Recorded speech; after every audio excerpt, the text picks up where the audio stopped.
Today we are at Fremantle Station. What a lovely looking building.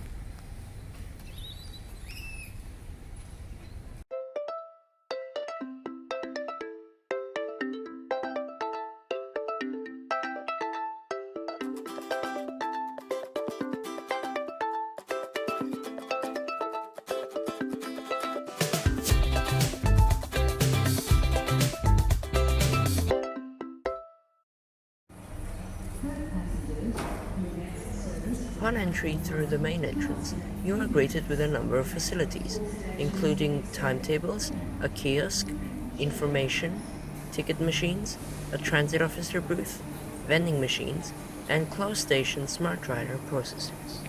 On the main platform there is plenty of seating, as well as another information point and some bins. Down from the roof hangs a single dot matrix display, as the platforms here aren't separated, so only one is used with a specific message saying which platform the next train will leave from. Fremantle Station is also quite bike-friendly, with many people choosing to use their bikes to get here, which is why it has a large bike storage facility over there with many URLs as well as a separate closed-off area.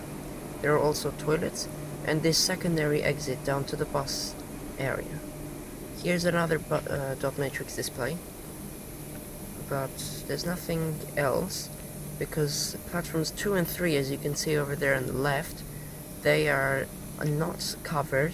Platform 2 is just an extension of platform 1, and if a train went there it would block the train on platform 1, so it's basically never used. And platform 3 is a bay platform for special events only. Here's the bike facility. Okay, let's watch this train leave now. Yeah, this is an integrated train clip video again. Platform 1, for the 1720, Fremantle line service to Perth, stopping at all stations including Showgrounds, except Claremont. This train has 4 cars.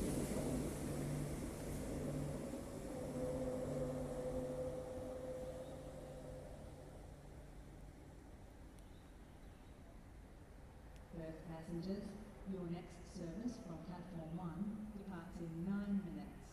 The train stops all stations except Claremont, including Showgrounds.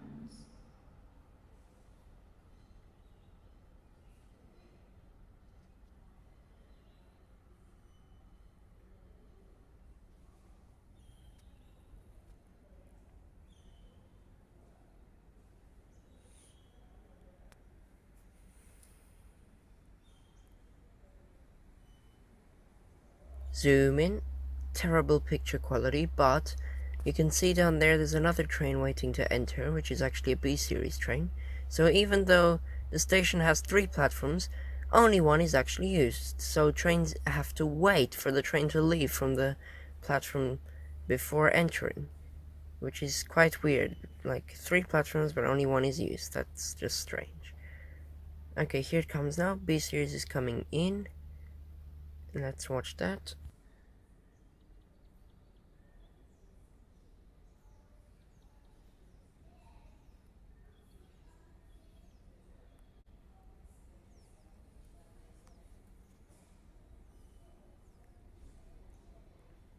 Attention Transperth customers. Please be advised that smoking is not permitted on Transperth property or services.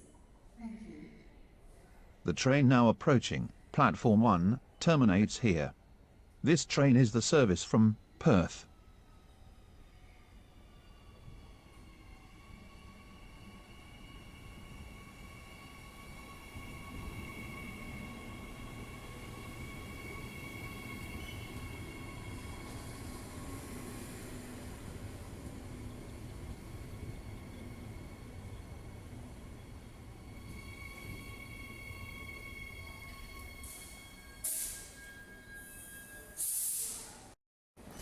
Okay, here we go. The train's pulled in now. Let's just take a closer look down here on the emptiness of these 2 platforms. Sometimes platform 3 can be used in the early morning if trains don't like to avoid trains waiting down there at the signal, but it's not really used much. Some lighting here on the platform, some lights. very orange sky, it's sunset, just like the last time we were here in the Daglish video, where I already mentioned all of this stuff, but I'll just mention it again for the sake of this video. Anyway, no, I said anyway. And again. Here's the buffer on platform 3. And one of the few places on the network where there's actually a buffer, like Fremantle and Thorney at the moment, but yeah, Thorney Cockburn Link, Perth platform 5 and 4.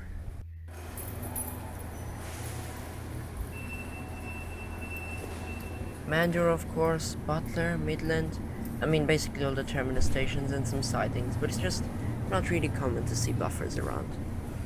Okay, now this is just the train on the B series train on the inside, waiting on the platform. Since trains usually pull in here and wait for about 10 minutes, you always have this period of time where you can just chill on the train and walk around, especially if it's later at night or just like the middle of the day. When there's no passengers, then it's like a party train for yourself. But this one's got a few people in it, as you can see. And that's the end.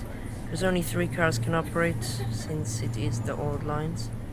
And here's the front now, with the driver sign-on area that was here last time. That was temporary. Accessible area summer. What the heck? It's only on summer. This was filmed the autumn, I think, but still. Okay, let's recreate this shot that we did last time with the A series train. Here it is with the B series. And also, as I said last time, the line used to extend from here to the Esplanade and South Beach, but that was for some sort of event that was happening, so they just built them for like temporary status, but then they just sat there for so long until they were demolished a few years back. Okay. And that's it for this platform, or this station actually, because even though it is the terminus station, it's just the one platform, which seems strange, but that's how it is. So nothing to see anymore. That's another thing I say way too much. Nothing to see, or like nothing much to see. Yeah, okay. Is that a defibrillator there? Maybe, I don't know. Okay, let's watch the train leave now. Platform 1, for the 1730 Fremantle line service to Perth, stopping at all stations including showgrounds, except Claremont. This train has 3 cars. Oh, we actually got a honk from the driver. Finally, after all this time, all these videos. One honk. Oh, one honk. One honk. Off it goes. And now another A-series train is waiting to come in. What an endless cycle during peak periods. Might as well talk about the station's history now, because I won't have another chance. So, the station originally opened on the 1st of March 1881, but it was a different station on Cliff Street. That was like the first railway in Perth, from Guildford to Fremantle. And it was quite important, with a lot of gold miners using it, and just lots of people were using it in the 1800s. That sounds strange. But then in 1907 this station was built, as well as some like freight yard, and to serve the new Fremantle harbour. But it wasn't how it is now. It didn't have the unused platforms. It actually had 3 platforms with like a subway, an island, and then just like one side platform. But now that's been removed, as well as all the freight yards. Freight trains here is only basically one that goes from Cockburn to the depot, not the depot, just the terminal at North Quay. The cargo train just comes in. Yeah. So that's the only train that uses the track at where the Esplanade and stuff is. But before that, when the station was open, up until the 1960s, trains actually went to Kwinana all the way through. Yeah. So there are a lot of tracks in Perth which aren't for passenger trains, because those still exist now, but they're hardly ever used. Like the rest of the Fremantle line, the station was closed on the 1st of September 1979 for 4 years, After a lot of people got angry and the government changed, it reopened. But that's what happened to every Fremantle line station. I'm not always gonna say it though. And that's pretty much it for the history. Apart from the fact that between 2005 and 2011, the station was majorly upgraded, like all the paints and the shelters and the electricity wiring, it was all changed so that it could be modern. Yeah.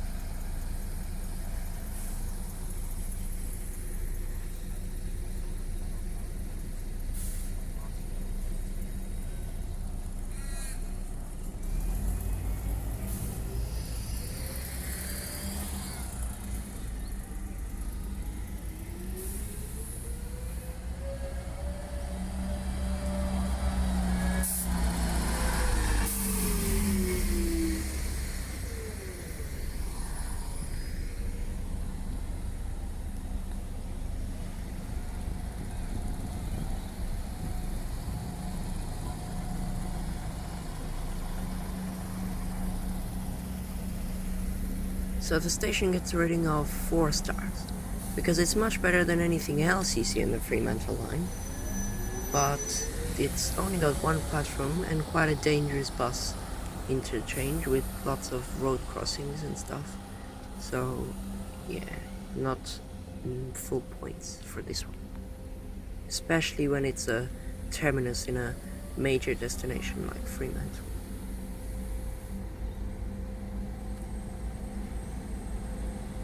Okay, now we watched all those buses leave.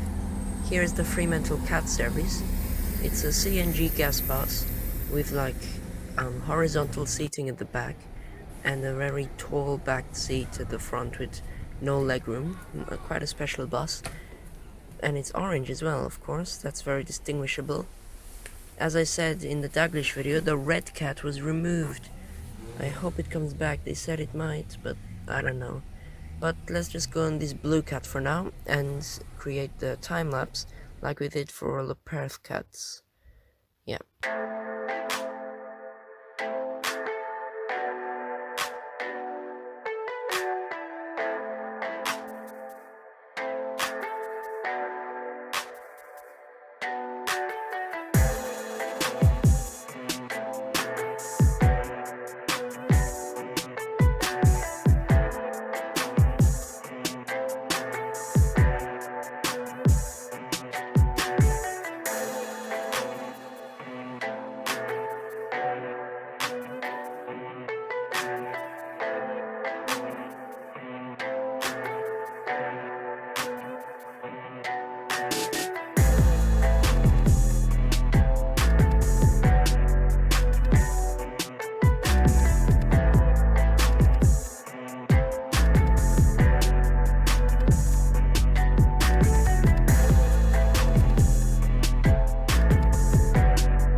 Back at Fremantle Station now.